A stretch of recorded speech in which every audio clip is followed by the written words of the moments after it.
nauuna pa sa balita. Hello, Ma'am Kish. Good morning. Oy, si Ma'am Kish, walang ganyang karanasan yan kasi sosyal yan. Sa lista yan eh. Tahimik na tayo ha, tahimik na tayo. Dito na tayo sa napakagandang topic mga bossing. Ang topic ng taon.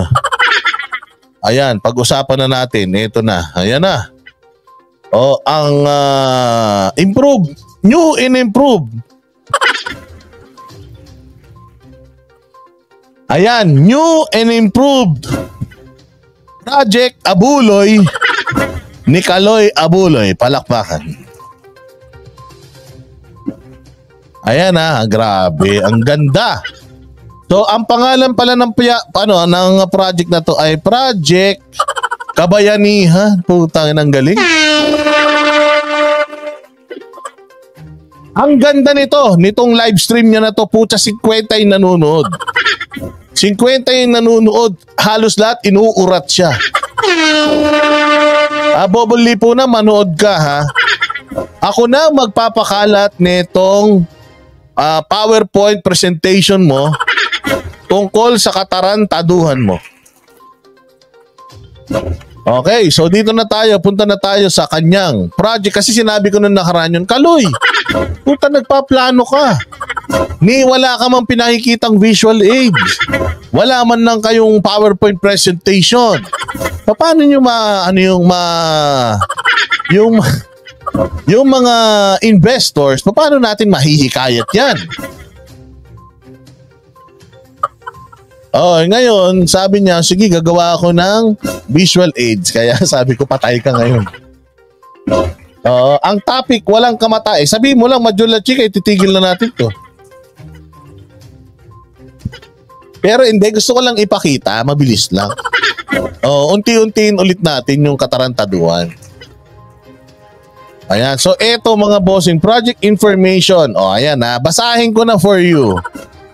Why the idea is being proposed. Putang ina, may ganun pa. Bakit ang idea daw ay pinopropose? Ayan Plan B is our last hope. Putragis yan. Alam mo nung una kung ano yung plan B niya? Yung plan B niya, putya si Inday Sara yung uupo. Sisiraan na sisiraan si Bongbong para matanggal sa posisyon, tapos si Sara uupo, yun yung plan B. Puta ngayon iba na.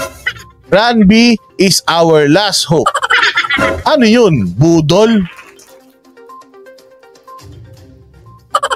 Ayan. So pangalawa, power of Filipinos abroad. Filipinos abroad Not Filipinos here, but Filipinos abroad. It means Filipinos with dollars versus corrupt politicians and oligarchs. So ang mangyayari, pagsasama-samahin niya lahat ng mga Filipinos abroad at lalabanan ang mga kurakong na politiko at mga oligarko. Kung hindi ka ba naman tanga, yung mga corrupt na politicians, ang bumoboto niyan, yung iba, Filipinos abroad. Yung mga naka-absentee voting. Yung mga nabudol nyo na bumoto kay Bongbong.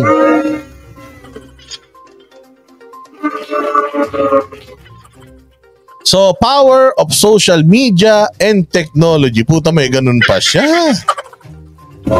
Okay, so gagamitin daw ang social media plus technology. Strategy or problem or opportunity? Tanginan to. Abnormal lang po ito. Umpisa pa lang loko-loko na eh. Okay, so problem is the corrupt system. Okay, the strategy is technology plus transparency plus Filipinos abroad. Yes! Tayo na. Meron pa siyang mathematics na ginamit.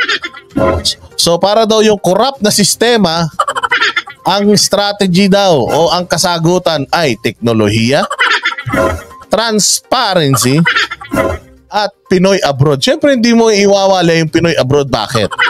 Kasi yung Pinoy abroad, sila yung mga gagamitin para pondohan itong puki ng inang ano na to.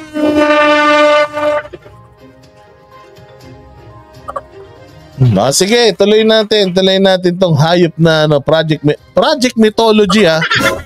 Sige. Ayan ha, kasi nahanap-hanap niya pa yan. Project Kabayanihan, proposal stage. Kaya sabi ko nga sa inyo, habang nagpaplano pa lang siyang magnakaw, habang nasa proposal stage pa to, durugin na natin ng pinong-pino. Ayan, so proposal stage, ayan na. Lalabas na si Tolonges, ayan. Nakita nyo? Ayan. Ayan po ang proponent. Yan po ang utak na walang utak netong Project Kabayanihan. Putya, magpapakabayani ka. Alam mo ba ano nangyayari sa mga bayani? Namamatay sila. So, Project Kabayanihan, magpapakabayani ka. Putya, magtatrabaho ka, wag mong ipadala sa pamilya mo, diretso kay Kaloy. At pag idiniretso nyo yan kay Kaloy, mawawala ang mga kurap sa Pilipinas at ang mga oligarko ay aalis, pupunta sa ibang bansa, doon na maninirahan.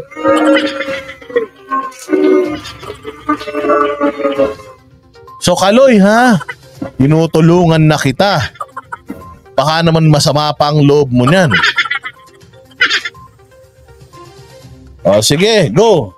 Magandang hapon na Pilipinas. Magandang hapon mga Kaloyista sa bayan. Yan mga Kaloy. So, pasensya na. Okay. Medyo mahaba yung tulog ko. Actually, babalik din ako sa... Magpasensya ka kasi gumising ka pa. Sabi niya, pasensya na, mahaba ang tulog ko. Hindi. Magpasensya ka kasi gumising ka pa. Sana hindi ka na gumising. Di masaya sana ang Pilipinas. Mahaba ang tulog. Mahaba tulog mo, wala kang trabaho. Putya, dyan sa Canada, paiklian ng tulog. Ikaw, pahabaan ng tulog. Putya, wala kang trabaho, wala kang silbi dyan. Paano ka nabubuhay dyan? Paano ka nakakasurvive ng tulog ka ng tulog? Gusto mo matulog ka ng matulog, tapos kukolekta ka lang ng pera sa mga Pilipino, ha? Sige, diretso natin. Pasensya na daw kayo. Mahaba yung tulog niya. Sana hindi ka na gumising. Meron na pa t-shirt si Kaloy. Oo nga eh. Pwede mo orderin yan. Pag in-order mo yan, bibili mo 7,000 yan. Kasama na yung ambag mo ron. Esme ha, bumili ka na ng Project Kabayanihan ni Kaloy Abuloy. Ay, totoo yan, Jolly Wilder. Makasurvive siya pag nakabudol siya. Sa dami ba naman ng tangang OFW? Patutulog na lang siya na matutulog. Alam mo, trabahong tamad ang gusto niyan. Sabi niya, ang gusto ko magturo tapos mag-travel na lang ako na mag-travel. Hindi ka makakapag-travel ng mag-travel. Kung magtuturo ka lang, kailangan magnakaw ka. Sabi nito ni Lucky Lorne, bakit si Luman Lipo na makontent mo? Bakit? Paki mo. Kailangan to, hindi makapangbudol ng tao to. Sige, diretso. Tulog ko mga Kaloys. It's already 12 midnight dito sa Canada. So, ayan, maraming nagtatanong kung kailan yung usually yung live discussion natin. Naisip ko mga Kaloys, every Thursday na lang, okay? Mag-set tayo ng exact time, okay, para maka-adjust din kayo.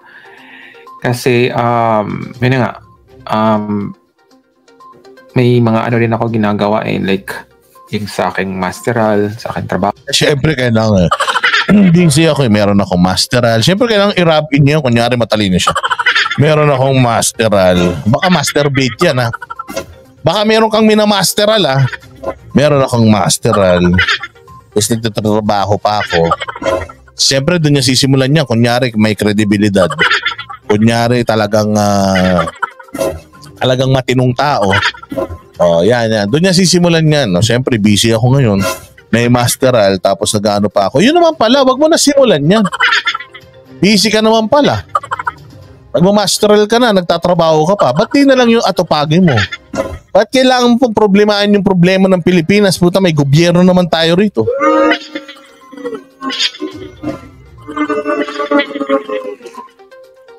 So every Thursday ba, every Tuesday, may kwentuhan sila tungkol dito sa Tatarantaduhan Project. Alam mo kasi ang target nito ni Kaloy, hindi maharang man ako ng Banateros, maharang man ako nito ni Boss Dada, sisiguraduhin ko meron at meron pa rin yan. Kaya ano na yan, kumbaga gagana na ako kahit ilan lang yung magbigay. Kahit ilan lang yung magbigay, sigurado yayaman na ako dyan.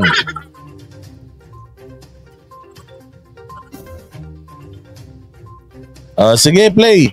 Pero ito yung mabibigay ko na araw, Thursday, sa Philippines. So, ayan, ngayon mag-decide tayo kung anong oras sa Thursday. Every Thursday po. Alas 3 yung Hora de Peligro. Total, peligroso naman yung hayop na project mo. Alas 3 kayo mag-usap-usap. Marami rin mga professionals ang mag-message sa akin para maging po tayo. Madami ng professionals na nag-message sa'yo. Anong minessage nila? Ipakita mo. Tayo na, marami nag-message sa'yo ng professional. Nanonood dyan sa Project Kabayanihan live mo. Nung pinanood ka, 50 kayo. Madali lang ako mag-reply sa inyo. Ito na lang po yung gamitin nyo. Kaya wag na po kayong mag-message sa Facebook or diba, sa Twitter. Dito na lang po, manager@bagonglipunan.com para mabasa ko kaagad at Yes, manager@bagonglipunan. Wow, puta, lakas makabanat bay ha. Si Banat Bay yan ang email address. Manager Mocha Girls. Ganun yung ha. Di ba Anarot, anong email address di Banat Bay? Manager Mocha Girls, di ba ganun? Putya siya ganun, manager at Bagonglipunan. Putang ina mo. Sinong minamanage mo? Sarili mo?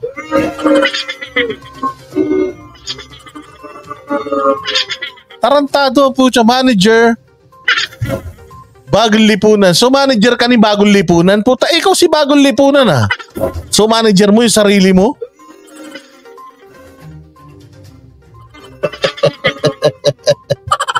Tarantado talaga tong gunggong na ito. Pinaglihito sa puwet ng manok talaga. Putainan to.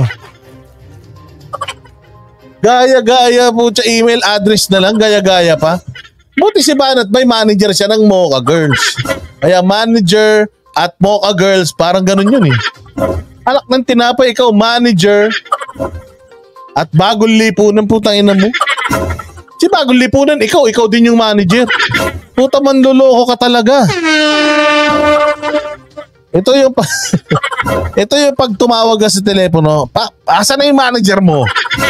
Let me talk to your manager. Puta, siya din yun. Okay, wait. Yes, hello. This is his manager. Gunggong ang hanimal na ito. Hanimal! Pag-reply ako at nandoon lahat yung files, okay? Ma-add ko rin kayo sa contacts. Okay, para mas mabilis. Kasi kung marami pa tayong accounts na doon kayo nag-send, minsan hindi ko nakikita mga kalays. So, ayan. So, lang hiya. Tingnan mo. Marami daw nagme-message sa kanya sa mga ganitong accounts, hindi ko na nakikita minsan. Puta, ito ang problema. Kapag ikaw nagbigay ka ng pera, sabi niya, saan ka nagpadala? Saan? Hindi ko natanggap. O hindi ko nababasa. Ganun ang style nito. Kita mo, ayan o, kasimple-simpleng message lang, Kaloy Abnoy. Hindi mo makita yung mga message nila. Nalilito ka kung saan mo babasahin yung mga messages. Sa dami. Lalo na kaya pag nagbigay ng pera yan tapos wala kang nagawa. Pucha, saan mo babasahin yung mga messages nila? Comment din kayo mga Kaloys every time na may tanong kayo, and then pwede din kayong umakyat. Okay, samahan nyo ako dito sa aking live. Walang umaakyat, Kaloy. Putang ina. Ikaw ang literal na tahanan na walang hagdan. Nagbibigay ka ng link dyan, puta, kahit isa walang umaakyat. Alam mo bakit, Kaloy? Puro troll yung nanonood sa'yo, walang mga muka. Sabi ni Banat Bay, Project Budol, gago. Totoo yan. Banat Bay, nakita mo yung ano niya? Nakita mo yung email address niya? Pucha, idol ka niya. Ang email address niya, manager@bagollipunan. Punyeta. Manager@bagollipunan. Pucha, siya na si Bagong Lipunan, siya pa yung manager niya. Email address na pang tanga pa. Paano ka maniniwala rito? Pucha, 5 minutes pa lang yan, Bagong Lipunan, durog ka na. Ako ang iyong maitim na panaginip. Bagong Lipunan, maniwala ka. Habang buhay ang punyetang project mo, hindi kita tatantanan. Oo, nakita ko nga yung sombrero, sombrero ni Jojo de Guzman. Jojo, ganda mo naman yung sulat. Walang yan, napakahirap mo na. Buti pa to si Plan Budol, may sombrero ano, ikaw pinentel pin mo na, ang pangit pa ng sulat. Nandyan naman sa sa chat box, pinin ko yung address. I-click niyo yan and maka-join kayo dito. So kung may gusto kayong sabihin or may gusto kayong i-suggest, pwede po kayong umakyat. Okay. Ay, alam mong buang, no? Nagsasalita, tapos nangulangot, tapos binilog, nakita nyo? Ulitin natin na, baka hindi nyo napansin. Ulitin natin. And hindi ko nakikita, mga kaloys. So, ayan. So, comment din kayo, mga kaloys, every time na may tanong kayo, and then pwede din kayong umakyat. Okay, samahan nyo ako dito sa aking live. Nandyan naman sa sa chat box, okay, pinin ko yung address. Click niyo yan and maka-join kayo dito. Tapos, so kung may kumurot. Nakita nyo kumurot. Kumurot, tapos binilog, sabay pinunas sa damit. Tayo na ganito tong ano nyo. Antindi mo, Kaloy. Sana yung kulangot kinain mo. Sayang yan, nandiyan yung utak mo.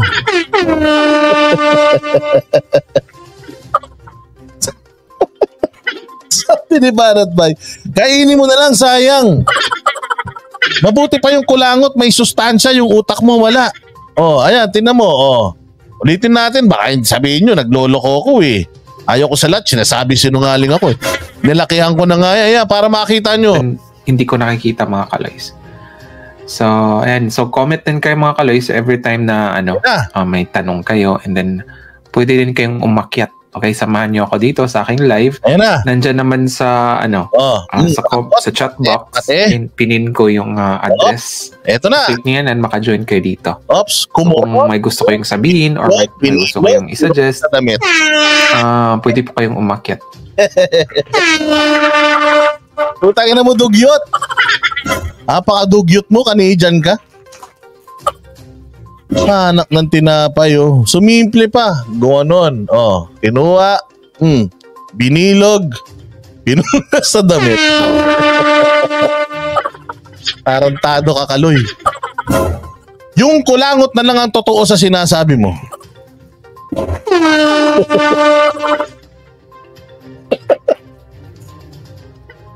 Sabi ni Narcoting, kadiri ang puta.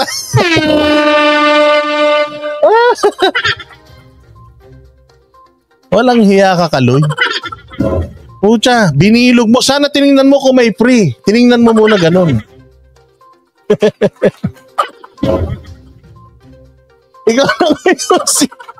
Ikaw na ngayon si bagong kulangot. Sabi ni Jing Corpus, animal ka. Diba, kinuha mong ganon. Una, hinagod niya. Piningot. Binilog. Sana tiningnan mo kung may free.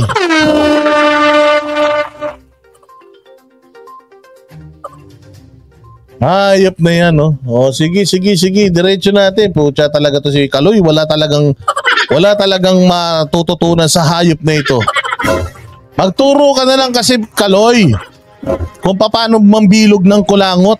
Huwag ka namang bilog ng ulo. Puta, ikakat ko to, patay ka. Ulitin ko yan, Kaloy. Yung pambibilog mo ng kulangot ha. Sige, diretso. Okay, or kung mahihain kayo, pwede na rin dyan sa chat. Okay. O yan na, pinunas na sa mesa.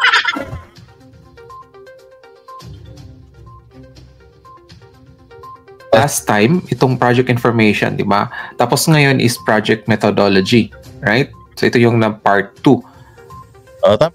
May part 1, may part 2. Sige. Bakit kailangan natin ng project proposal? Okay, kasi dito, di ba mga kalays?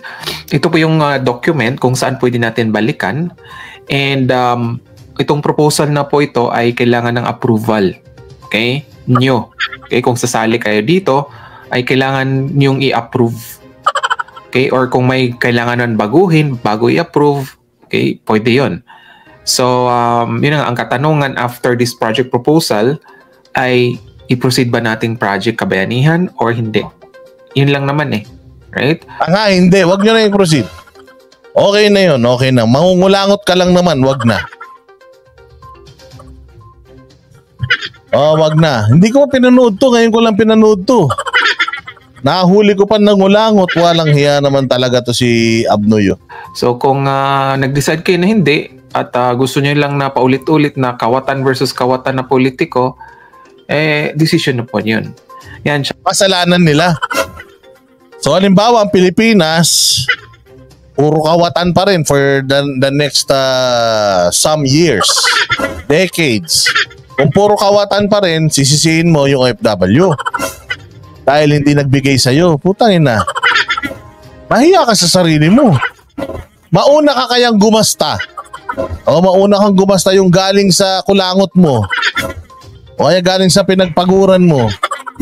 Parang kinukonsensya mo pa yung mga ano. Kung putya, kumakatirin tuloy yung ilong ko. Hayop ka. Shout out po kay Liz Vergara. Yan. So, si Liz Vergara, yan lang nanonood sa kanya. Nag-iisa yan. Ano po yung mga pwede niyong may tulong kung hindi kayo Filipinos abroad? Well, mamaya mga kaloys, okay? Pag-usapan natin yan. So, sa mga kritiko ng ating project na ito, alam ko na they are really concerned about the transparency. Okay? Concerned kami sa'yo kasi putay na isa ka lang taong kulangot na bigla mong naisip isang araw habang nangungulangot ka, nasusolusyonan mo yung problema ng Pilipinas. Hindi mo alam kung paano nangulangot ka ulit, naisip mo OFW. Sabi nga lakas mambudol, magpagilty sa mga OFW. Kung OFW ka, huwag kang papaloko, tama kayong mga OFW ha. Oo, ang ibibigay nito sa inyo, kulangot. So ngayon ang sinasabi niya, ang pinoproblema lang daw, ay naku, thank you very much Russell Andaya, naguguluhan na ako sa pinagsasabi niya. Kaya nga pinapaliwanag ko.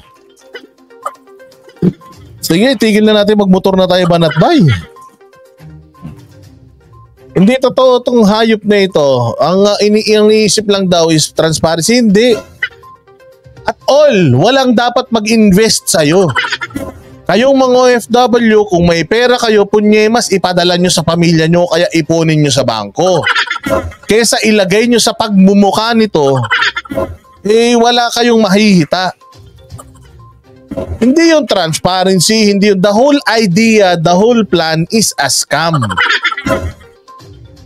Hindi lang yung basta may transparency. Yung dating gumawa niyan, ang gusto lang niya bayaran yung utang ng Pilipinas. Simple. Yun lang ang gusto niya.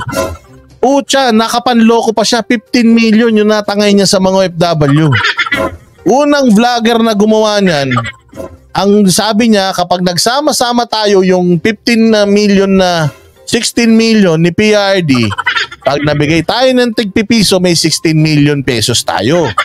O ngayon, kapag nagbigay tayo ng mas malaki, mas maraming pera, matutulungan natin si PRRD na bayaran yung utang ng Pilipinas. Yun lang ang pinangako niya. Bayaran ng utang ng Pilipinas, punye, mas kinulimbat niya pa yung pera. Ikaw pa kaya? Lahat susolusyonan mo. Pati traffic, baha, mahal na presyo ng bilihin, mahal na gasolina, mahinang signal ng internet. Putangin na, hindi mo kaloy.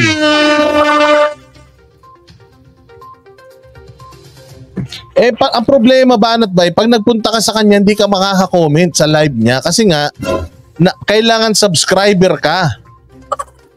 Hindi ka makakapag-chat pag hindi ka subscriber. Kaya nga natatawa ako dito eh.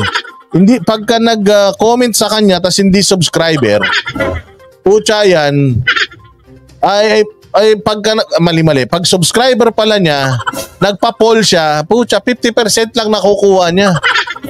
So, subscriber niya na 50%, galit pa sa ginagawa niya. So, ganun dun, pag nagpunta ka dyan. O, ganun na mga kapwa ko Pilipino, mga pinakamamahal kayo ni Mocha Uson ng mga OFW. Love na love ni Ma'am Mocha yung OFW. Kaya please lang. Oo ha, please lang. Kaya naman pala ang target nito si Mocha at ang target nito ay kunyari si Mocha ng budol daw ng mga OFW. Kasi ang target pala niya talaga OFW. Sige. O, so transparency lang daw yung pinoproblema natin. Matindi ha. Lahat, pati oligarko, korap na mga opisyal, susolusyonan ng project niya, saan ka pa? Samantalang yung nakaraan, ang babayaran lang nila utang ng Pilipinas, mag-aambag-ambag lahat ng Pilipino to ha, mag-aambag-ambag, putya kinulimbat pa yung pera, eto pa kaya. Na yung iba ay hindi pa nga nakita yung project proposal, hindi pa nga tayo nagsimula mag-implement or hindi pa nga. Hindi na namin kailangan makita yung proposal mo dahil itsura mo pa lang putya, na-present ka, nangungulangot ka. Sinong maniniwala sa proposal mo? Oh, sige. Hindi pa nga na-approve ang project proposal, ay binabansagan na tayong scammer. Okay? Well, gano'n naman talaga ang yung mga kritik. No, nangulangot na naman ha, huli. Oh, tingnan nyo kung bibilugin ha, Ko, okay? Pero sabi ko nga sa inyo, I will not start yung implementation kung walang transparency. Okay, thank you very much, Rahel Boleza. Pwedeng i-report yan sa immigration dahil illegal collecting money and making business without a permit. Mga tiga-Canada kayo eh. Kayo magreklamo dyan. Kami i-expose namin yan tapos kayo magreklamo. Para etong tulonggis na ito mawala dyan at bumalik yan sa Pilipinas. Pagdating dito sa Pilipinas, pucha kawawa yan. Right? So, kung doubtful kayo, okay, or kung naniwala kayo sa kanila, and then help us, okay, provide solution on how to be transparent and we will do it for you. Ikaw yung nagpaplano, bakit sila na nga yung kukuha na mo ng pera? Sila pa yung tutulong sa'yo magplano. Ang kapal naman ng mukha mo. Sila na yung financier mo, sila pa yung yung laborer mo. Kumbaga nagbayad ako sa'yo. Arkitekto ka. Gawan mo ako ng drawing ng bahay. Gusto ko modern. Anong gusto mo? Ilan poste gusto mo? Ilang kwarto yung gusto mo? Ilan ang garahe? Gumawa ka ng proposal. Kaya nga proposal eh. Meron kang idea, ibibenta mo sa kanila yung idea mo kung bibili nila, that is a proposal. Hindi yung idea manggagaling sa kanila tas gagawin mo. Hindi proposal yun. Di sila sila na nag-propose. Gunggong. Kaya nga proposal eh. Meron akong idea, eto, gusto mo ba? Sasabihin niya ngayon, ay, pwede ba itong kama dito gawin mong bilog na umiikot? Tas ito, gusto ko yung bahay ko yung nakatagilid. Yung hagdanan pa pa-ekis. Ganun yung proposal. Pagka nag-propose ka, ayaw nila, may gusto silang baguhin, then saka mo babaguhin yun. Ganun yun. Ganun lang naman, di ba? And sinabi ko na sa inyo mga kaloys, ayaw kong hawakan ang pera. Ba't ka kumukuha ng pera? Ayaw mong hawakan yung pera, kumukuha ka ng pera. Kung ayaw mong hawakan yung pera, huwag ka nang kumuha ng pera at all. Mag-vlog ka na lang, magtrabaho ka na lang, mag-masteral ka na lang. Ganun na lang, kumita ka sa legal. Kung ayaw mo palang humawak ng pera, gusto mong kumuha ng pera? Tapos pag nagbigay sila ng pera, hahanapin sa'yo, sasabihin mo, hindi ba sinabi ko na dati ayaw kong humawak ng pera? So hindi ako ang may hawak ng pera na yan. So sino? Sino ang hawak ng pera na yan? Yung manager? Kasi meron siyang manager at bagong lipunan. May ganun siya eh. So yung manager ang hawak ng pera, ikaw din yun eh.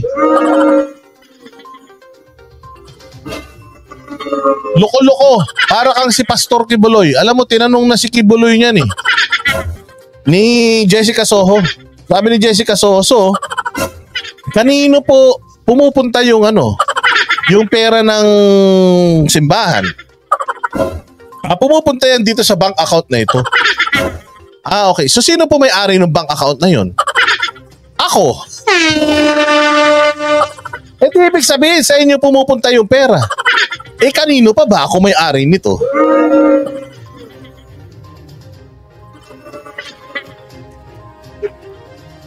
Ay talaga, inalis na siya sa Sendwave. Buti nga.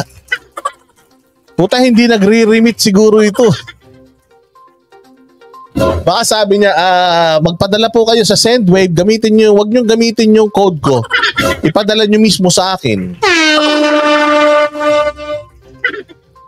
Ganyan yung style. Ano ka ba? Yan yung sinabi ni Kibuloy eh. Na hindi raw siya ang may hawak ng pera, dumidiretso yun sa bangko. Tapos tinanong siya ni Jessica, ganun? So sino may-ari ng bangko? Ako. Sino pwede mag-withdraw doon? Ako. Tarantado. Loko-loko ka. Okay? So, help me decide on that. Diba? So, anyway, meron naman talagang kritiko kahit anong gagawin mo, di ba? Kabutihan, maganda yung intention mo, meron talagang kritiko yan. So, hayaan na natin sila and let's prove them wrong. Okay? Pag dumating na tayo dun sa malapit na natin ma-accomplish itong project na ito. Okay? So, let's prove them wrong. Gago, I'm sure hindi magfa-fly yan. Bakit? Because hanggat nandito ang Banatero, since siniraan mo naman kami noon, huwag ka mag-alala. Pucha, sisirain namin yung katarantaduan mo. I will make it I will make it a habit na magkaroon tayo ng daily dose of Project Abuloy ni Bagong Lipunan. Anyway mga kaloy, so yun nga, previous live discussion ay pinag-usapan natin yung project information. Tapos ngayon, okay, base dun sa ating napag-usapan previously ay nilagay ko na kung ano yung napag-usapan natin. Ano napag-usapan? Pasok! Okay. So dito mga kaloys, nakikita nyo ba mga kaloys or medyo maliit? Kung sa cellphone, I think visible na to mga kaloys, right? Or gusto nyo palakihan? Wait lang ha. Paano ba ito lakihan? Ayan. Okay na mga kaloys? So, project information. Ito yung napag-usapan natin previously. So, bakit na-isip natin itong project kabayanihan? Di ba? Kasi ito yung last hope natin, plan B. Sabi nila, mag-plan B, C na ba tayo? Kasi yung plan B ay hindi natuloy. Tuloy yung plan B. Ikaw nagplano eh. Plan bobo ka eh. Yung plan B niya, si Inday maging presidente. Hindi na tuloy. So may plan C. Ano na may plan C, gago ka? Pag hindi na naman nagkatotoo yung may plan D, may plan E, pucha hanggang letter Z. Sigurado ko uulit pa yan. So why the idea is being proposed? Sabi niya, power of Filipinos abroad versus corrupt politicians and oligarchs. So lalabanan ng mga Filipinos abroad yung mga corrupt na politician at oligarchs? Yung mga corrupt na politician nga natin, hindi nga makulong-kulong ang mga hayop na yan. Yung mga oligarko, sa dami nga nung pera nila, lahat nababayaran nila. Anong laban ng OFW dyan? Busy din ng mga yan. Well, sabi ko nga sa inyo mga kaloys, maraming plan B. Depende na yon sa inyo. Di ba yung iba? Igago. Marami daw plan B, depende na sa'yo. Tangin na yan. Anong klaseng plan B yan? Kailangan pag nagplano ka, pare-parehas kayo ng plano, taratado talaga to. So ang sinasabi niya, marami daw yung klase yung plan B. Pwedeng iba yung plan B mo, iba yung plan B ko. Putangin na nyo, nag-usap-usap pa kayo.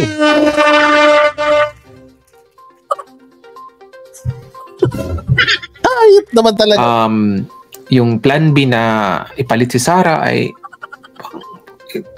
parang nag-fail. Okay?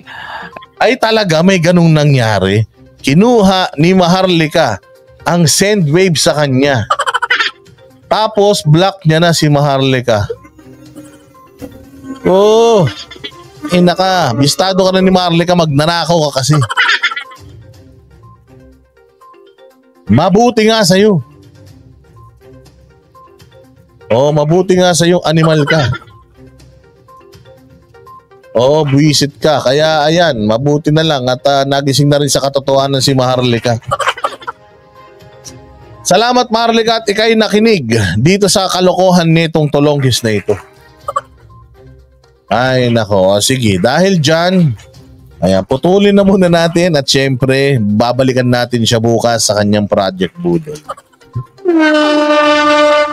Kaya pala binabanatan niya na si Maharlika, walang kaibigan nito, sabi ko nga sa inyo. Itong taong ito, kapag ka hindi akma sa kanyang panlasa, di ba ngayon okay sila. Pagka medyo yung gusto niyang mangyari, yung pinambubudol niya sa tao hindi nangyari, no? Hindi nagawa. Halimbawa, katulad dyan, si Atty. Vic. Talinong-talino siya dyan nun. Pero ang gusto niyang mangyari sa interview nila ni Maharlika at ng Banateros, ang gusto niyang mangyari, sabihin ni Atty. Vic doon na adik si BBM. Na bobo si BBM. Na ganito si BBM. Yun ang gusto niyang sabihin ni Vic. Hindi sinabi ni Vic. Sinagot ni Vic ng kumbaga matalino sa matalinong paraan yung mga tanong na yan. Katulad nung, do you think PBBM is weak? Ang sagot ni Atty. Vic doon is, he has to be assertive. So, he has to be assertive. Ibig sabihin, si BBM is not assertive enough para desisyonan ang bayan natin. Anong ibig sabihin nun? In other words, weak nga siya. Pero hindi ko gagamitin yung salitang weak.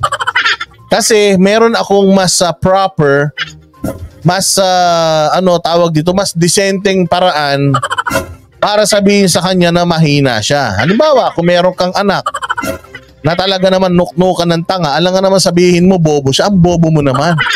Hindi, sasabihin mo, anak, medyo mahina ka, review ka. Di ba ganun yun? No? Ang problema, sila bagong lipunan, kung ano yung chismis na pinalalabas nila, gusto nila ganun yung ganun din yung lalabas sa bibig noong mga personalidad. Kapag hindi yun ang eksaktong ginawa ng mga personalidad, galit na sila, sisiraan na nila yan. Sisiraan na si Glenn Chong, sinisiraan na yan si Kapitan Dado, o sinisiraan na kung lahat siniraan ng hayop na ito. Sabi ko nga sa inyo, kung merong pinaka-toxic na punyetang vlogger, eto talaga yun, si Bagong Lipunan. Wala nang iba. Yes, napaka-pogi. Esme, mas pogi lang sa akin ng mga 2 paligo. At saka mas makapal lang ang buhok niya. Ayan galit siya kay Maharlika kasi ayaw ni Maharlika sa project niya na budol. Kaya, totoo ba to? Annabel Margin, baka naman mamaya gawa-gawa mo lang yan, ha?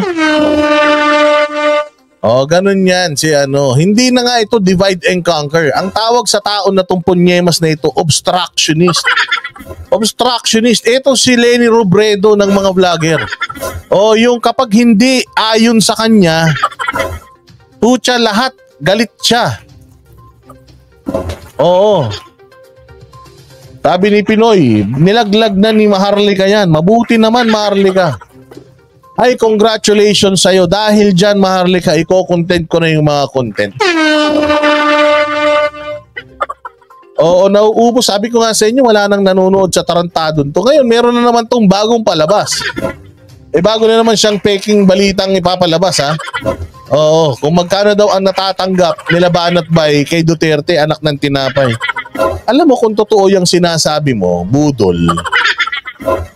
Pucha, nung nagpunta kami sa Davao, tayo na kaming gumastos ng sarili naming airfare, taxis, hotel, pagkain, kami yun. Nakalibre na lang kami ng pagkain noong nasa VIP na kami nung mismong event. Libre na yung kape, yung soft drinks, sa pagkain. Yun lang yun. Pero lahat gastos namin. Anong sinasabi mo? Walang pera sila Duterte para magbayad ng mga vloggers. Kasi kung may pera ang mga Duterte para magbayad, malakas sila ngayon. Kaya nga yung mga vloggers ni Duterte nakuha ni Amy Marcos eh. Di ba? Kaya nga nakuha ni Amy Marcos yung mga vloggers ni Duterte. Bakit? Kasi ang ibinigay lang ni Duterte sa kanila followings. Walang perang ibinigay si Duterte sa kanila. Sila pa nga ang nagbibigay ng something kay Duterte. Si Crisette Chu, nagfa-fundraising pa yun. Para lang sa birthday ni PRD, may ma-donate sila dun sa yung bahay dyan sa may, sa may Davao, yung may cancer na mga bata. Para maipagawa yung kanilang yung kanilang tirahan at saka makapagbigay dun sa mga bata na yun. Kasi nga si PRD walang pera yun. Oo. Kaya nga sabi ko nga sa inyo, ito bobo talaga to eh. So ang sinasabi niya nagbabayad daw si PRD ng mga tao noon, hindi. Ayaw nga ni PRD tumakbo, pinilit nga lang ng sambayan ng Pilipino. The reason why si PRD walang boses ngayon, kasi walang pinaburan si PRRD na mga oligarko, na mga sindikato, na mga politiko. Kasi kung si PRD nag-invest katulad ng mga politikong dati, nag-invest sa mga alyado nila, hindi sa taong bayan, putya malakas to si PRD. Baka sa sinabi ni PRRD na yan, natanggal na si Bongbong.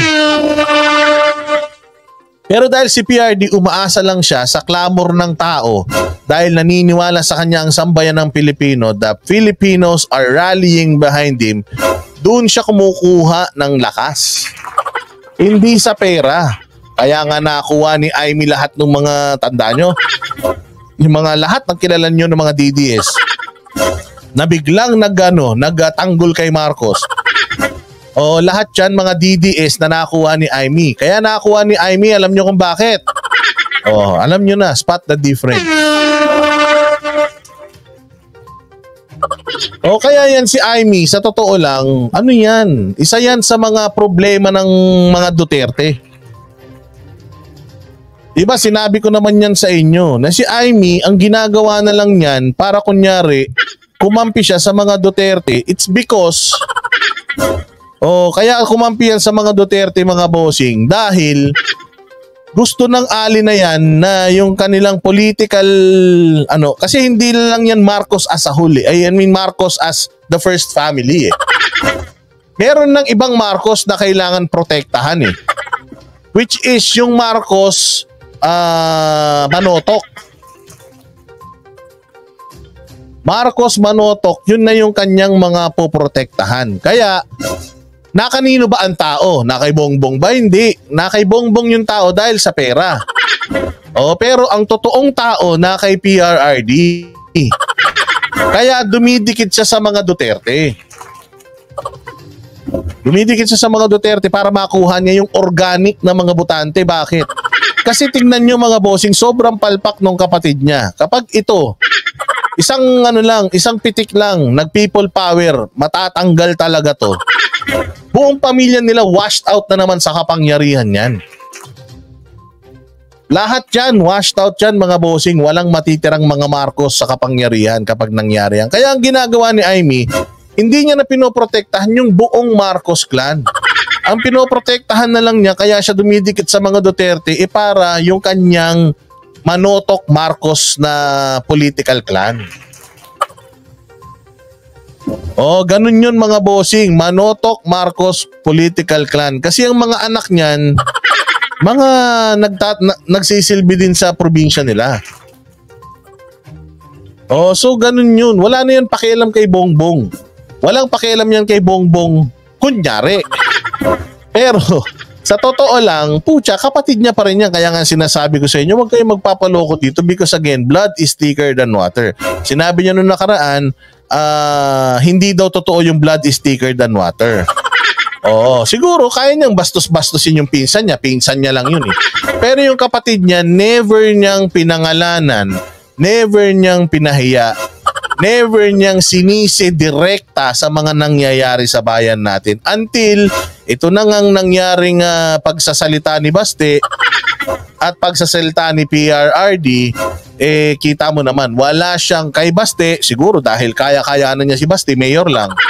O kaya tinwist niya pa yung sinabi ni Baste. Kasi mga bossing, ito talaga yung sinabi ni Amy Marcos dyan. Ito yung sinabi ni Amy Marcos.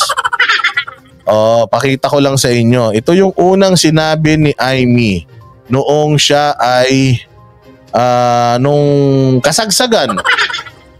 Nung mainit na batikusan ng Coke versus Fentanyl. Sabi niya, nagulat ako, nandoon ako sa Davao, biglang nagkaroon ng announcement yung tungkol kay Mayor Baste. And nung nakita ko nga si Mayor Baste, nagsorry siya sa akin. Sabi niya, pasensya na ha, sorry. Naintindihan ko naman kasi, siyempre, sino ba naman na anak ang hindi magdadamdam kapag ikukulong mo na yung tatay pati yung ate niya, ha? Pucha. So, ibig sabihin, yung idea na makukulong ang tatay at saka yung ate galing sa kanya. Hindi naman yun iniisip ni Baste. So, kaya kung titingnan mo sa statement na ito, kasi hindi naman yun actually ang purpose ni Baste. Kalinaw-linaw ng sinabi ni Baste. If you do not have aspirations and love for your country, might as well resign. Simple, kung hindi mo na mahal. Sinabi niya ba dun sa kanyang speech? Sinabi ba ni Baste na, if the ICC will go here, blah blah blah. Wala naman siyang sinabing ICC. Wala naman siyang sinabi na makukulong yung ate niya at saka yung tatay niya. Wala naman siyang sinabi tungkol doon sa issue ng kongreso kay Pulong. Kaya ngayon si Inday, takantaka ako Takantaka ako mga bossing. Kasi ang statement din ni Inday, sabi ko, may bumibilog talaga kay Inday, si Amy yun eh. Kasi si Inday, ang iniisip niya, yung outburst ng kapatid niya is a brotherly love. So parang ginagawang tanga ni Inday at saka ni Amy yung kapatid niya. Na kaya nagsalita ng ganun dahil siguro napipressure na dahil nga yung ICC, yung issue ni Baste, ay yung issue ni Pulong sa Congress na 51 billion di umano, at saka yung ICC din sa atin niya. Pero kung babalikan mo talaga yung speech ni Baste na yun, wala naman siyang sinali doon na mga na mga kung ano-ano. Ang sinabi nga lang niya doon is kung hindi mo na mahal ang bayan mo kasi you are lazy. Anong connection nung lazy si BBM sa ICC? Sa pagkakakulong ng tatay at saka ni Sara. Wala siya talagang connection. Kaya takantaka ako, bakit si Inday sinasabi rin niya na hindi niya masisisi yung kapatid niya dahil yung emotions na yun ay lumabas dahil mahal lang niya yung kapatid niya. Noong nagsorry si Baste at pinakalat nito ni Amy na nagsorry sa kanya, galit na galit talaga tayo nun. Sinabi natin nun na Amy, hindi yun. Hindi yun yung reason ba't siya nagsorry sa'yo. Sinabi natin, di ba? Ewan ko kung narinig di Baste. Kaya kagabi, nagpost siya. Sabi niya, Madam Amy, linawin ko lang kasi ginagamit mo na naman ako sa drama mo dyan sa media. O ginagamit mo na sa drama mo sa media. Humingi ako ng tawad dahil naawa ako sa'yo. Hindi dahil mga sinabi ko tungkol sa kapatid mo na presidente. Tigilan mo na ako sa paggamit sa mga jamming mo. Pinalampas na kita minsan pero nag-iingay ka pa rin. Alam mo, nung unang nagsalita si Baste tungkol kay BBM na you are lazy and you have no aspirations and love for the country. Now, if you do not love your country, resign. Nung nakita ko siyang gumanon, sabi ko, ay patay. Pucha, hindi si Inday yung hinahanap nating susunod na leader. Pucha, si Baste. Sabi ko nga sa inyo, si Ina Reformina. Nung bago namin interviewin si Attorney Vic Rodriguez, nagkita kami doon sa hotel kung saan namin siya interviewin. Tapos sabi niya nga, uy, banat bay. Uy, Boss Dada, uy, Coach Oli, I'm watching your shows. Oh, grabe, inuulit-ulit ko yung mga yung mga discussions ninyo. Sabi niya, grabe, anong na-feel mo? Sabi niya sa akin, anong na-feel mo nung nakita mo si Basti na nagsalita ng ganun?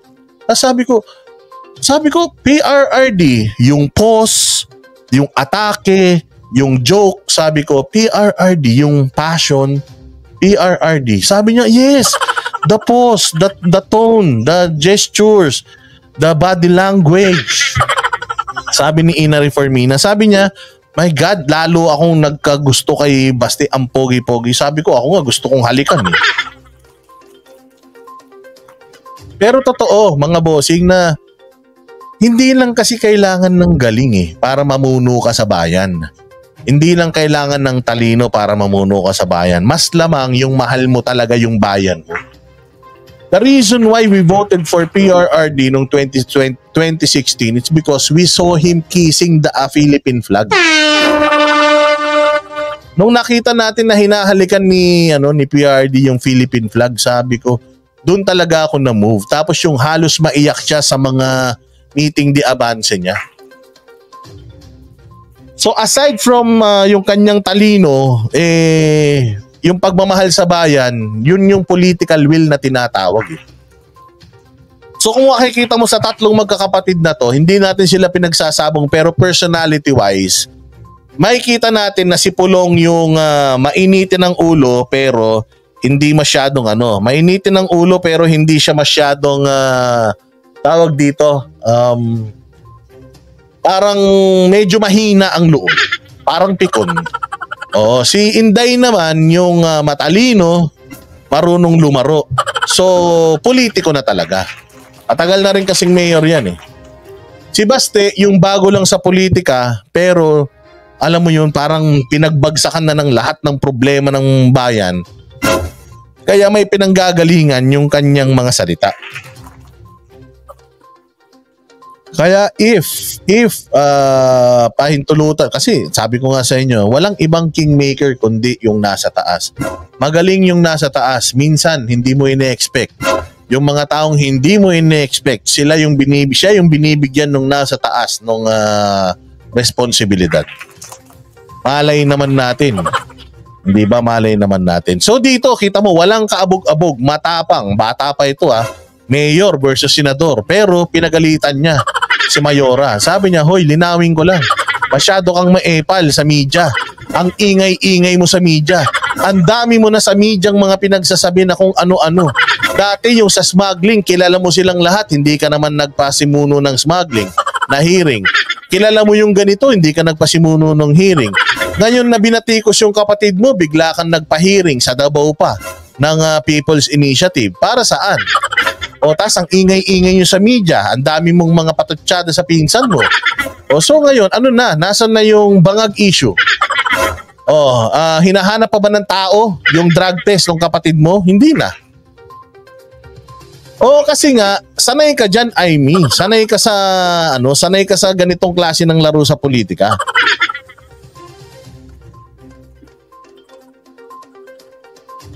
Sanay ka sa ganitong mga galawan sa politika, Aimee. O, alam mo kung ano yung mga issues na talagang malapit sa puso ng mga Pilipino. Kaya yun yung sinimulan mo. O, saan na? Ang tao ba humihingi pa ngayon ng drug test? Di ba naghamon pa si PRD after? O, drug test tayong dalawa. Total, inakusahan mo ako ng fentanyl. Tara, drug test tayo. O, sumagot na ba siya? Hindi pa. O, yung tao ba naghahanap pa nun? Hindi na. Noong nakaraan, naghahanap tayo, nasan na yung audit ng Congress? Naglabas ba? Wala. Oh, yun ang masaklap, mga boss. So ngayon, ang sagot ni Aimee dito sa ni Baste, ay wala na, basta nag-usap na kami. Nag-usap na kami, okay na yun, hindi na ako iimik. Ikaw lang naman ang maingay. Ang sabi niya doon sa statement niya, sagot niya dito kay Baste, hindi naman, parang merong gustong pag-awayin ang mga Marcos at ang mga Duterte. Pucha, walang gustong pag-awayin ng Marcos at Duterte, kundi ikaw lang. Ikaw lang naman ang mahilig mag-fuel eh. Sa totoo lang, ikaw nagsimula ng division eh. Ikaw yung naglabas ng mga pagkadismaya mo sa gobyerno, at ikaw din yung naunang nagsabi na basta ako sa mga Duterte ako. So bigla nahati ngayon, ay sasama ako kay Aimee sa Duterte ako, nahati ngayon yung tao.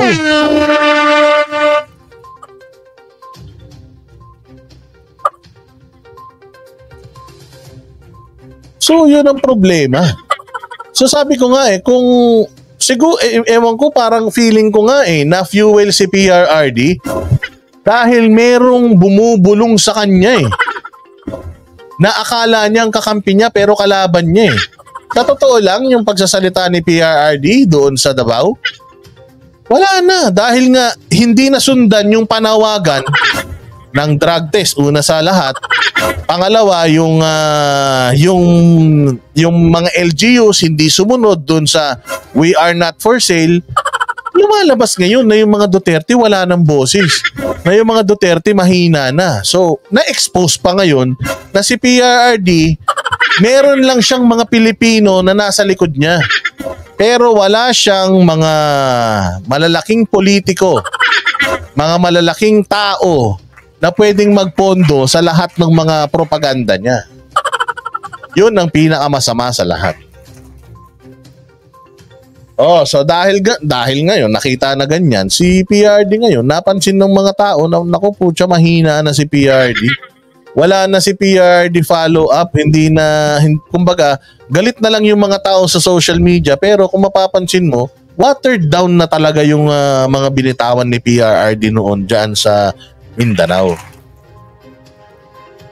Kasi yun din ang sinabi ko kay Banat Bay Banat Bay, kapag ka itong nangyari sa Mindanao, hindi nasundan, tapos namatay ito, nako, wala na. Q na yun. Ito na yung Q. Ito na yung tawag dyan, ito na yung proof na wala ng power ang mga Duterte. Hindi ko alam if that is the reason why Inday Sara is siding with the government. Siguro, nafe-feel din nila na we only have the people, we only have these people, but these people wala tong kapangyarihan Wala tong kapangyarihan kapag yung mga kalaban natin, yung pera yung pinairal nila. Yun ang pinakamasakit sa lahat. Yun ang pinakamasakit na katotohanan na dito sa Pilipinas, yung mga malilinis magtrabaho, wala ng boses, mahina na. Talagang dito sa Pilipinas, ang malalakas yung may pera. Oh, so ayun yan mga bossing. Yun ang aking tingin dyan. Kaya panoorin na natin itong balita na ito, yung patungkol kay Baste at kay Aimee Marcos. Pinanatan ni Davao City Mayor Baste Duterte si Senator Aimee Marcos. Huwag daw siyang gamitin sa drama at tinawag pa niyang mambobola ang senadora. Nilinaw din ng alkalde na ang kanyang pagsusuri ay hindi dahil sa mga birada tungkol. Sabi di rin, walang iwanan din natin iiwanan ng mga Duterte. Kaya sinasabi ko, sobrang importante mga bossing ng pag-share ninyo, pagla-like nitong mga videos at live streams natin para makarating sa lahat. Because again, hindi naman tayo binabayaran ng mga Duterte pero naniniwala tayo sa kanila. Okay, kaya lang, yung kalaban natin, maraming pera, maraming mga vloggers, maraming followings dahil nga bayad yung mga vloggers nila. Tapos sinishare nung mga followers nila yung mga peking, mga propaganda nung mga binabayaran nila. Wala, na ano nila tayo, kumbaga na-overpower tayo nung mga bayaran na mga tanso.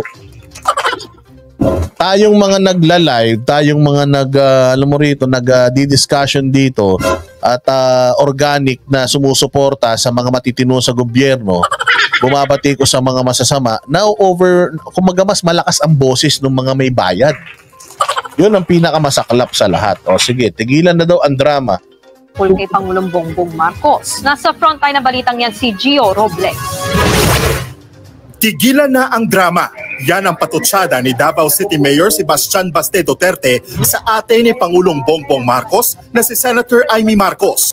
Sa Facebook post ni Mayor Baste kagabi, nilinaw niyang hindi siya humingi ng tawad kay... Alam mo, sumabog ang social media because of this. As in, madaling araw, nagme-message kami nila Banat Bay, nakita mo na to. Kinonfirm pa namin. Si Banat Bay kasi safe yan, ayaw niyan ng fake news eh. Baka naman hindi niya page yan. Hindi page niya yan, ito pa yung isa. Yung isa blue check yan, hindi. Sabi ko, maya-maya, na-post na rin dun sa may confirmed or verified account ni Baste. Ayun. Yun na. So, yun ang talagang naging trending na balita kahapon. Kaya nga biglang napalive si Banat Bay. Lahat halos ng mga vloggers napalive. Kaya lang ako, sarap na ng higa ko nun eh. Nagne-Netflix na lang ako nun eh. Sabi ko, bahala na kayo dyan. Bukas na ako. Hindi, totoo yun. So, nung nakita ko to, na-realize ko talagang ibang klase talaga si Amy. Mantakin mo, pinake news ni Amy. Yung media, harap-harapan. Pinake news tayo ni Amy harap-harapan. Mantakin mo, ang sabi niya, nag-sorry na sa akin si Baste. Naiintindihan ko naman kasi syempre, sino ba naman ang may gustong makulong ang ate niya at saka ang tatay niya, di ba?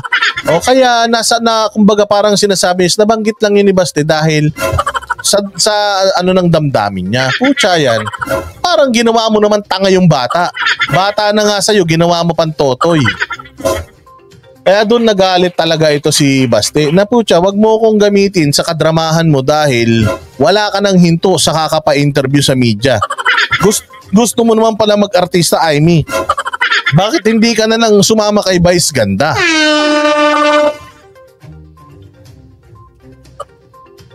So anong ibig sabihin nung sinabi ni Amy? Na si PRRD ganun din? Na nagsalita lang din si PRRD dahil sa kanyang emosyon at dahil malapit na siyang or merong chances na makulong siya or ma-guilty siya sa ICC at si Inday Sara. Kaya nagsabi siya doon ng bangag-bangag ng ganito, ng ganyan. Indirect yun, mga bossing. The fact na ginawa mo yun kay Baste, parang ginawa mo na din yun sa speech ni Pulong. Parang ginawa mo na din yun sa speech ni PRRD. Therefore, ako naniniwala ako na hindi tanga si Amy. Naniniwala ako na naintindihan ni Amy bakit nagsosorry si Baste.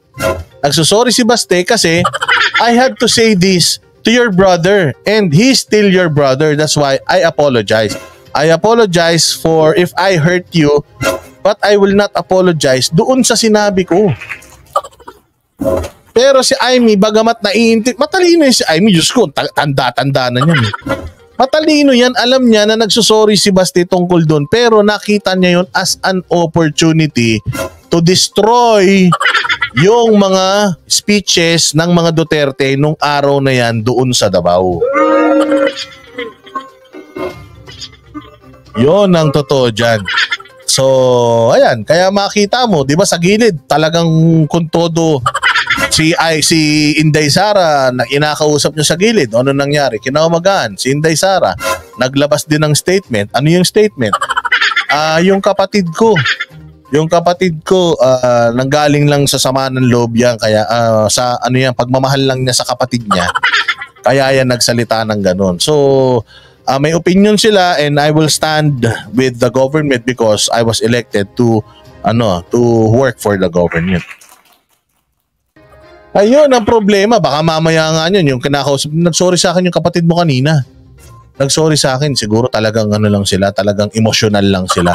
Kaya na nasasabi yung mga salita na yan, pabayaan na natin. O basta bukas magbigay ka ng statement, nakakampi mo pa rin si Ading. Manipulated mga bossing, yung mga Duterte sa totoo lang. Matindi itong, alam mo yung paikot-ikot sa Davao ngayon.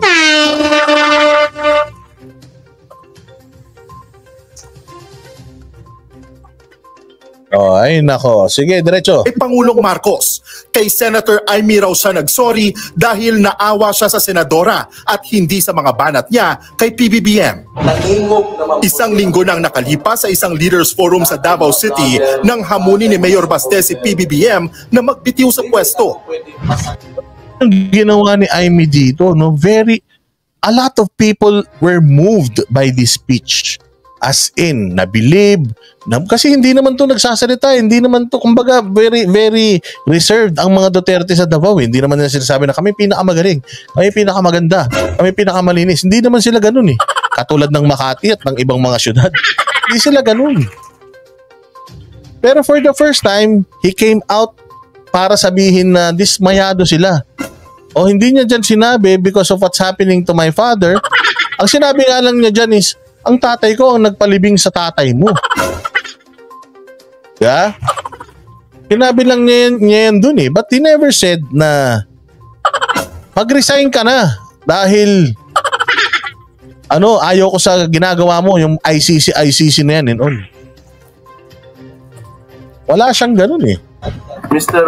President, kung wala kay gugma o wala kay aspirations sa imuhang nasod, resign. Ayan no, linaw-linaw. Sabi ni Amy, nagsalita siya dahil nag-sorry siya kasi nga emotional siya. Alam niyo naman yung mga bagets ngayon. Ano ba siya? Emotional siya. Siyempre, sino nga naman ang hindi magiging emotional na pwedeng ma-ICC yung ate mo at saka yung tatay mo. Diba ganun siya magsalita? At dito sa sinabi niya na to, walang ganun, walang ICC or walang anything else. But love for the country, because if you do not love your country, might as well resign. Yun yung sinabi niya. Hindi mo maiintindihan dyan, Manang Amy, ang galing-galing mo pa naman.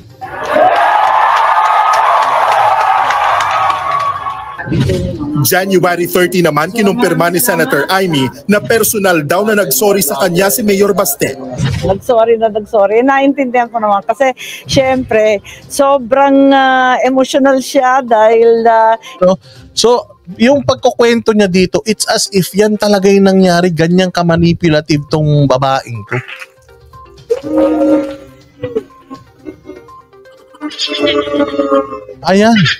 Ayan yun, mga bossing.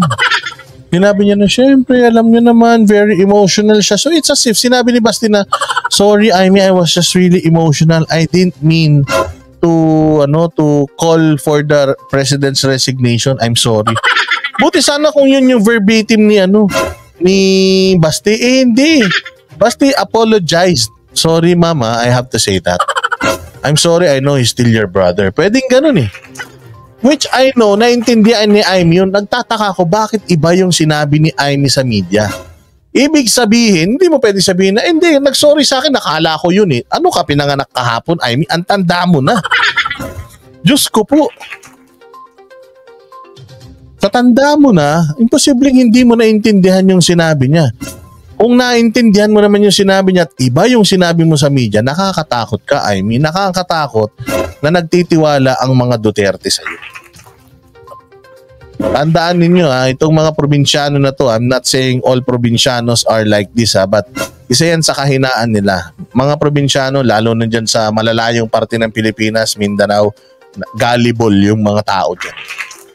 Madali silang paniwalain. Kapag ka ganito nakatagal sa politika, kumbaga inugat na to, kinalyo na to sa politika, kumbaga malainrilin na to sa galing. Isipin mo naman ikukulong yung tatay mo at yung ate mo. Talaga namang re-revolution yung damdamin. Alam mo, nagsisinungaling, puro singhot puro ganun So, alam mong hindi nagsasabi ng totoo. Kaya ako ang sa akin lang, ingat lang. Ingat lang kay Manang Amy kasi sa totoo lang, kapatid pa rin yan si Marcos. Sabi ko nga sa inyo siguro, the reason why hindi ito makapenetrate sa Malacanang dahil alam ng mga nakapalibot kay Marcos how manipulative this person is. Kaya etsepwera siya sa Malacanang. So maghahanap siya ng ibang imamanipulate niya para kalabanin yung mga hindi niya ma-manipulate sa Malacanang. At ito yung mga Duterte. At dahil dyan, pwede pang makulong tong mga Duterte na to dahil sobrang emotional talaga nila. Yun ang pinakamasakit sa lahat.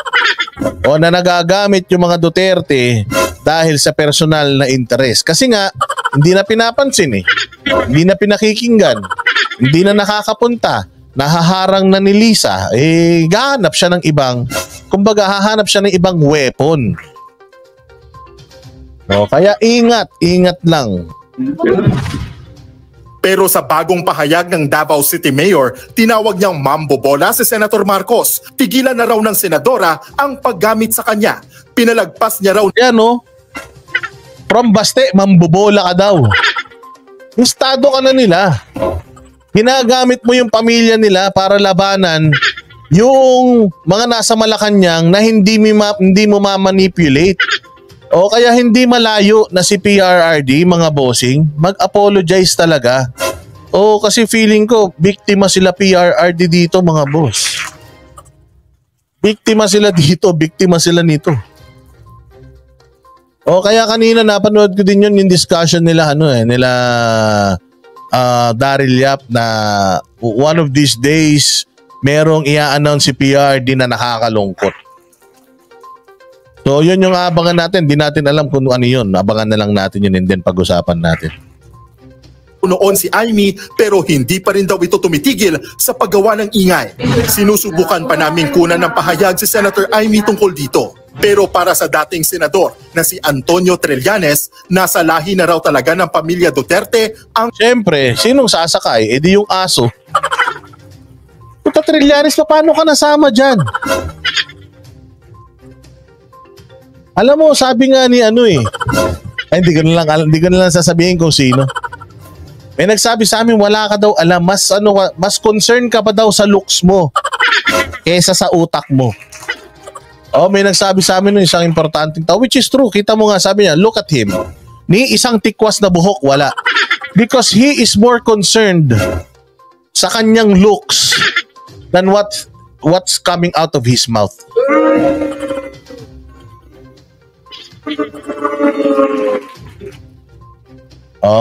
Totoo yan. Ito naman kabastusan really runs in the family. Yes. Walang problema sa bastos basta may nagawa. At saka yung mga bastos ang nag-expose sa'yo, tililing. Ang kabastusan. Kaya sana raw matuto na si Senator Amy. Para naman sa isang political analyst, normal lang ang ginagawa ni Senator Amy na pakikipag-ugnayan sa magkabilang panig ng mga Duterte at Marcos. She's just trying to solve the problem. No, he's not solving the problem for me. What she's doing is she's trying to survive politically. Because yung kapatid niya is in the brink of, failing. At ayaw niya na dahil sa kapatid niya, lahat ng angkan nila madamay at mawala sa kapangyarihan. So, inaano niya na yan. Sinisave niya na ngayon yung kanilang Manotok Marcos clan sa politics. Tapos isa pa, sa nakikita natin, dahil nga hindi siya makapenetrate doon, dahil sabi niya nun, di ba siya ang magiging super ate, alalay. Hindi siya makapenetrate doon, may humaharang. Ano na ngayon? Hahanap siya ng ibang dadaanan, which is anong pinakamalapit? Duterte. Duterte, awahin mo. Awahin mo, Duterte. Kampi ako sa'yo. Oh, ako si Amy, kampi ako sa'yo, awayin mo. O ayan na, nag-away na, patay. O, diba? Yari ngayon ng mga Duterte. Ang daming pera nung inaway nila. By opening the communication line between the Marcoses and the Dutertes. Oh, so kapag kumagma siya yung gusto niya magtuloy-tuloy yung opening the communication lines? Siya nga wala siyang communication sa Malacanang.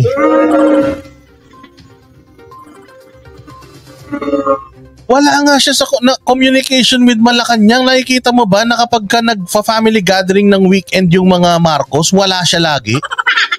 Outcast nga siya ngayon eh. Paano ino-open niya yung communication between the Marcos and Duterte? Ba naman tong analyst na ito? Analyst siya, matalino yan. Pag-uusap at siya yung magiging tulay. Tingin pa ni Professor Coronacion, masyadong malalim ang galit ng mga Duterte sa administrasyon ni Pangulong Bongbong Marcos. Kasi hindi nga naging maganda ang trato ng administrasyon kay Vice President Sara Duterte. Ganito kasi yan. Merong nagbubulong kay Marcos na nagdi-destabilize ang mga Duterte. Hindi natin alam kung sino. Siguro ngayon alam na natin. Kaya ngayon ito si Marcos pumapalag kasi nga feeling ni Marcos tinatraidor siya ng mga Duterte. Tapos ito namang mga Duterte feeling nila tinatraidor din sila ng mga Marcos. Kaya nagkaroon ng gulo. Nagigets nyo na. Si BBM kaya pinapasok yung ICC, feeling niya nagdi-destabilize si PRD. Si PRD kaya nagsalita dahil feeling niya pinapatira siya ni Bongbong. Ngayon ibig sabihin may nagmamanipulate sa dalawang yan para mag-away. Yun. May nagmamanipulate kay PRD para magalit, may nagmamanipulate kay Bongbong para papasukin yung ICC at kung ano-ano pa. Ayun na yun. Sino na yun? Ayan lang magpinsan. Kasi ang may connection kay Amy ay kay PRD si Amy. Ang may connection kay Bongbong si Tambaluslos. Magkakampi din yan. Si Tambaluslos tsaka si Amy yan. Pareha sila yan. Si Amy bumubulong kay PRD. Papasukin na nila. Papasukin na nila. As may bumubulong din kay Marcos. Ay, kinausap na yung mga general. Mag-destabilize sila.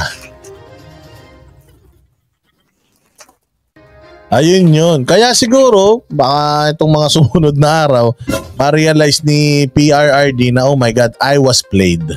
So, I am not gonna be surprised if PRRD will extend his apologies to Bongbong Marcos.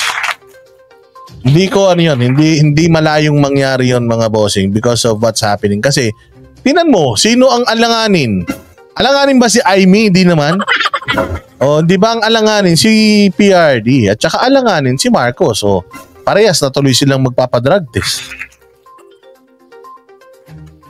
Tapos kay former President Rodrigo Duterte na nariyan ng ICC, patuloy na nangungulit patungkol sa kanyang kaso. So I think majority of the members of the Duterte family have been treated badly under the current administration. Dati ang problema isa lang. Si Tambaluslos. Ngayon problema dalawa na. Hindi kasi sa totoo lang, dapat ayusin mo, hindi yung pinag-aaway-away mo. Kasi nabisto ka na talagang ginugulo mo eh. Nung tawag dun. Nung fake news mo si Basti eh. Doon ka nabisto ng bonggang-bongga. Nung fake news mo. Siguro, pwede mo na lang sabihin na, siguro, baka emotional lang siya, kaya niya nasabi yun. Pwede ka mag-ganon, pero yung sabihin mo na, he apologized to me. Because he's just emotional and passionate. That's why he said it. Diba? Magkaiba yun. So, ayan na, dalawa na yan. So, bistadong-bistado na yan. Sa isa namang bagong vlog ni PBBM ay buwelta siya sa nangyayari ngayong away politika, partikular ng pamilya Duterte laban sa administrasyong Marcos na nag-ugat sa issue ng People's Initiative para sa charter change. Sa isang bagong Pilipinas, walang puwang ang mga paninira at paghahatakang pababa. Unahin natin ang ating bayan.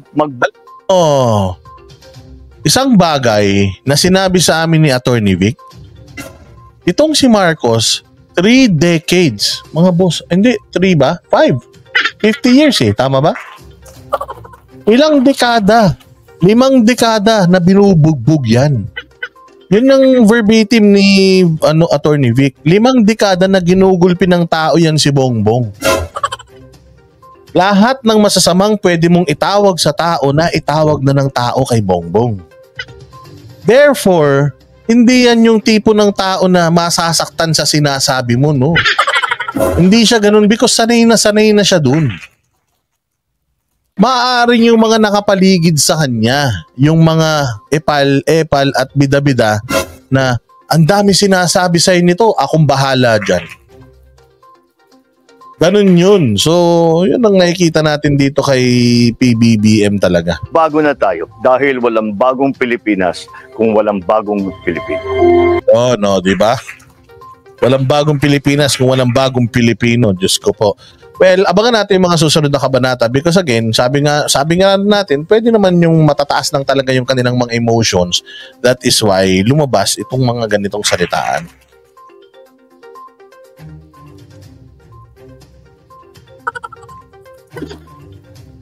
Oh, hindi ba? Oh. Anong oras na ba? Mag-alas 2 na. Matulog na tayo. 2 oras na pala tayo. Ayan. But anyways mga bossing, hanggang doon na lang tayo dahil syempre, madaling araw na pag-uusapan natin yung ibang mga issues tomorrow. Maraming salamat sa mga nanood ngayong araw na ito at sa mga tumawa, mga napatawa ni Boss Dada, aba ay diba? At least masaya tayong matutulog ngayong gabi at haharap sa Lunes. Ayan, magaling magsalita si Marcos, puro salita, walang gawa. Well, binoto nyo yan Oh, may ino-offer kami sa inyong bilis kilos Yan ang binoto nyo Oh, hindi ba? Well, wag niyong tingnan yung speech ni PBBM. Sabi, halata ang script, mag-tagliner. Sabi ko kasi si PBBM, ayan na yan, nanalo na yan. O tamad dyan, ayan na yan. Wala na tayong magagawa dyan. Masyadong maraming pera nila at kaya nila magpaikot ng sobrang daming pera for them to stay in power. Oo. Yung iba, siguro maganda tingnan natin yung ibang mga issue. Sino pa ba yung ibang mga kalaban natin? Kasi the problem with us is, lahat ng issues ng bayan natin, dinidirekta natin sa presidente. Well, in fact, ang dami pang mga problema sa Pilipinas. Andiyan dyan si Aimee, andiyan si Tambaluslos. Yun lang yun. So actually, hindi yan we can always hate Marcos, but again, kung meron ng pinakamanhid na tao sa mundo, isa na si Marcos doon because hinubog na ng panahon yan. For how many years? Lahat na naibatikos dyan.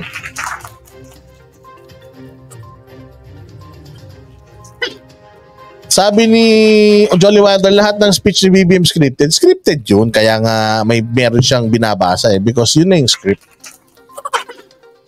Basta bantayan natin mga bossing yung mga totoong players kasi sabi ko sa inyo, magulo na ngayong Pilipinas, may mga nagpapagulo pa. Kaya bantayan natin itong mga totoong mga nagpapagulo sa Pilipinas. Bantayan natin yung mga nakapalibot kasi nakakatakas yan kasi panay ang sisi natin kay BBM. Hanapan natin si BBM ng drug test, yun lang. Yun yung hingin natin sa kanya. Drug test lang para mapatunayan na, alam mo yun, na mali. Na mali yung mga paratang sa ni PRD.